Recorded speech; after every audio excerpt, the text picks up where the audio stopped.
Hello everyone, I hope you all are doing well. Now, it is really unconventional for me to be here on this platform to speak about deep personal issues, but I feel I must. And here is the reason why. When a husband loses his wife, he becomes a widower. When a wife loses her husband, she becomes a widow. When children lose parents, they become orphans. However, what do you call a parent who loses a child? Sadly, there is no known term for it. No parent should ever go through the loss of a child, as children are supposed to outlive parents. However, this is not the case, especially in the final part of these last days. Losing someone's child in death is beyond tragic. Yet this is the reality of what has happened to me and far too many families all over the world. August 27th, 2015, I lost my only daughter, Isabel Anissa Placid, in death after battling a genetic disorder called thanatophoric dysplasia. She was only 2 months old. September 4th, 2021 marked the 6th anniversary of her burial.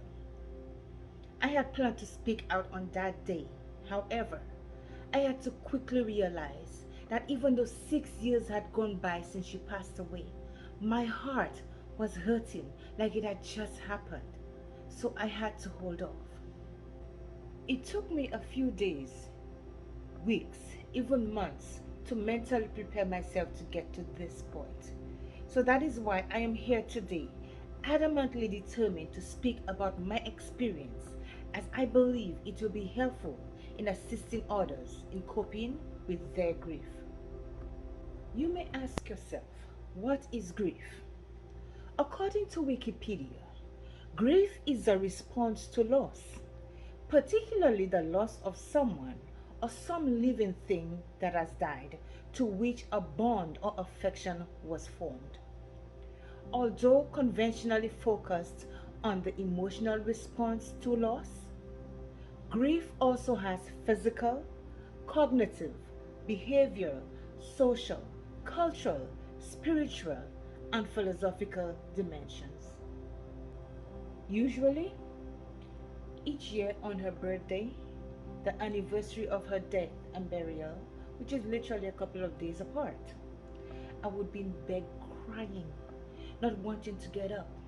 I'd hurdle myself in the closet, go through her things left behind.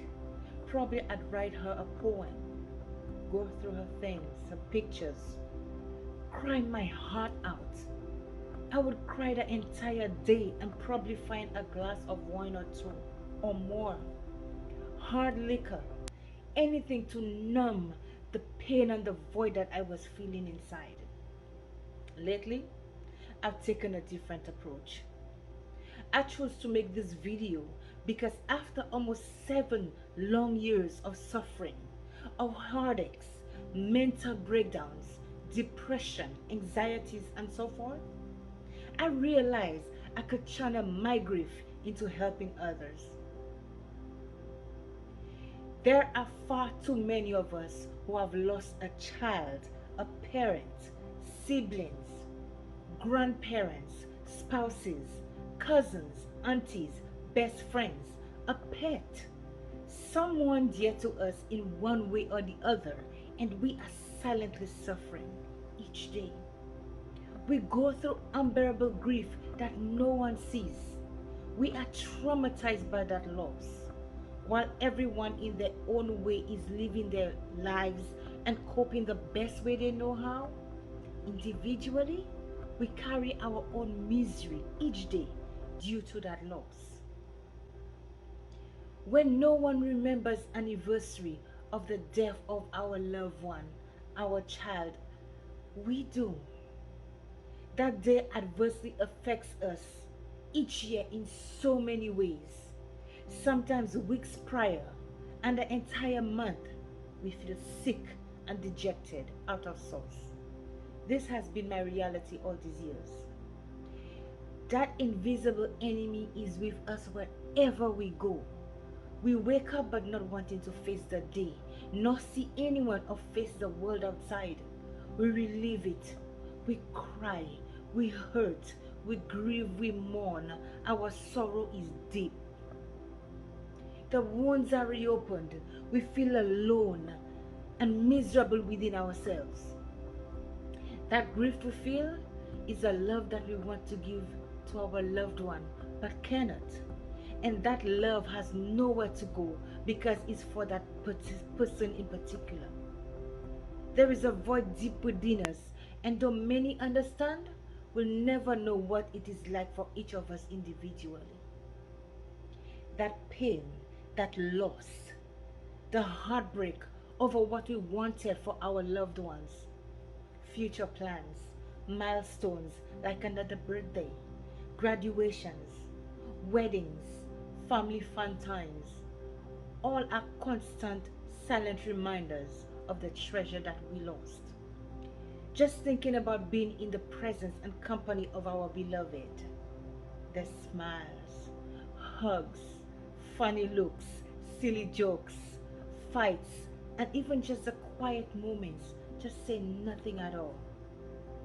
Though good memories are accompanied by a great measure of sadness.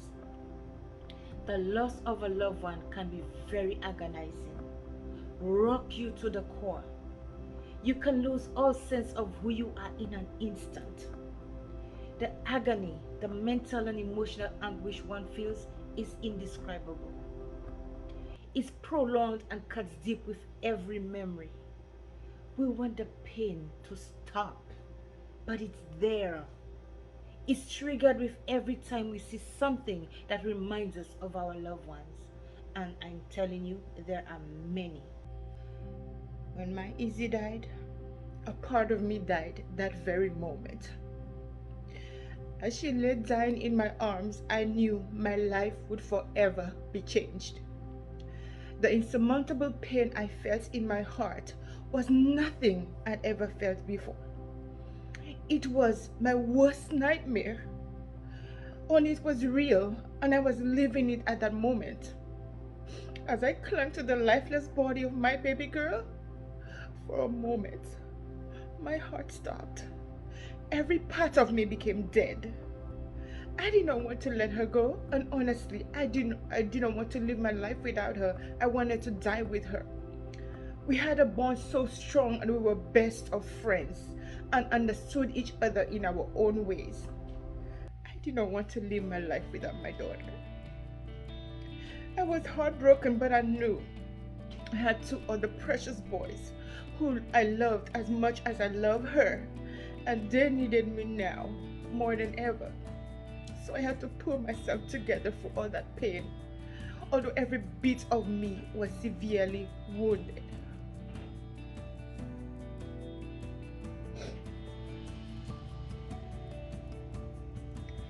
Speaking about her passing is never easy for me.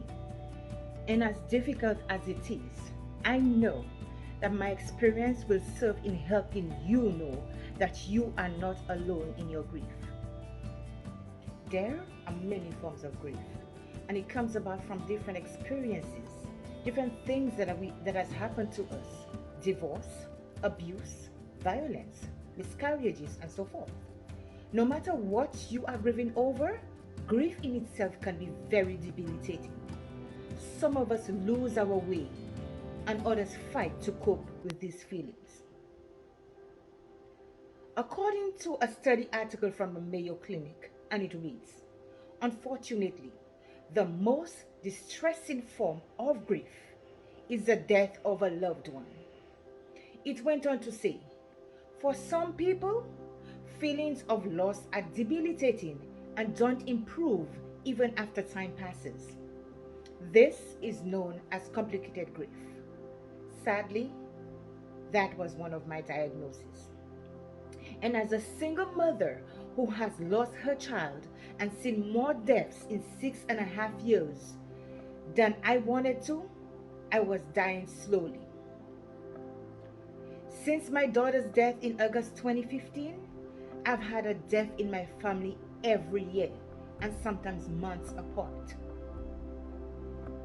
The most devastating loss after my Isabel were the deaths of my mother and my two youngest brothers. Equally painful were the many others whom I loved dearly, including my beloved grandparents, aunties, uncles, cousins, childhood best friend, and more. I've been devastated beyond what many could imagine. However, despite my pains, I take this time an opportunity to strongly urge all who are grieving to hold on. Find your strength from deep, deep within you to rise above the pain, the sorrow, the agony. Continue on your fight to cope. Continue to put up a fight to keep your mental health intact. Find value in who you are as a person. Find purpose and meaning to your life again. Please, I urge you, get the needed help. You know, death is never easy. We were not born to die. God created humans with the desire and will to live forever. So that's why it is so devastating when we lose someone in death. I remember my first real encounter with losing someone in death. It was the passing of my beloved grandmother, Madeline. We called her Amma. She was my best friend, and I loved her deeply. I still do. I was around 12 years old when she passed. No one understood how devastated I was. I went from being a straight A student, especially in math, to being totally confused. I was misbehaving. My attitude to life changed. I did not care about anything anymore. Her death took a toll on me, and my life was never the same without her. After so many years, I still love and miss her so deeply. I still cry sometimes when I think about her, especially when I remember how much she loved and cared for me. While no one truly knows how you feel, many of us understand. Everyone handles grief differently, so we cannot judge one person's coping mechanisms to another. Some may be insensitive and tell you to get over it or move on. But is it that easy? Is it that simple? No, not at all. Grief is difficult, it's exhausting, it's very traumatic, and something you cannot just shake off so easily. No one should tell a person grieving how long to grieve, when they should get rid of the possessions of the deceased. It should be on their own time, in their own space, when they are ready. They should never be rushed. More than anything else, what the bereaved person needs is support, attention, someone to listen to their deepest pains without being judgmental. The grieving need a lot of love, and sometimes they do need a little space to regroup as well. We cannot, and I repeat, we cannot suffer through grief alone. The first and most important thing we need to do is to pray to God Almighty for continued strength and support. And I know that's hard when we are going through difficult times, but I'm telling you, it's the ideal time to pour out our hearts to God. We need strength from the Most High. We need strength and support from each other. We need to find a solid support system to help us cope with our grief, or it will lead us to severe depression, unwanted anxieties, and many other debilitating feelings which can lead to other conditions and consequences. Take it from me. I've been there. Over the years, I've cried countless tears over the loss of my child. I've cried more than I've laughed over the past 6.5 years. I always had a smile, but I was secretly self-destructing and dying inside. The insurmountable pain I felt was too overwhelming. I became downright suicidal. My grief has been multiplied by the death of far too many family members since that time. I've been downright down and out, heartbroken and devastated. My heart has been shattered in more ways than one. My faith has been tested and weakened, and my spirit has been scattered. My life was spiraling out of control with no good end results. No one knew how close I was to the edge until I finally spoke up. I was shutting out the most important people in my life because I did not want to talk about it as it was too painful. I did not want them to see my pain. I did not want to burden them, and I was ashamed of the path that my grief was leading me to. As a result, I hurt my loved ones in the process. I could see the hurt and pain in my children's eyes, my spiritual brothers and sisters. However, my heart was not connecting. It was too far and deeply broken. My mind was not right. Thank you so much for watching. Look out for part 2 coming soon.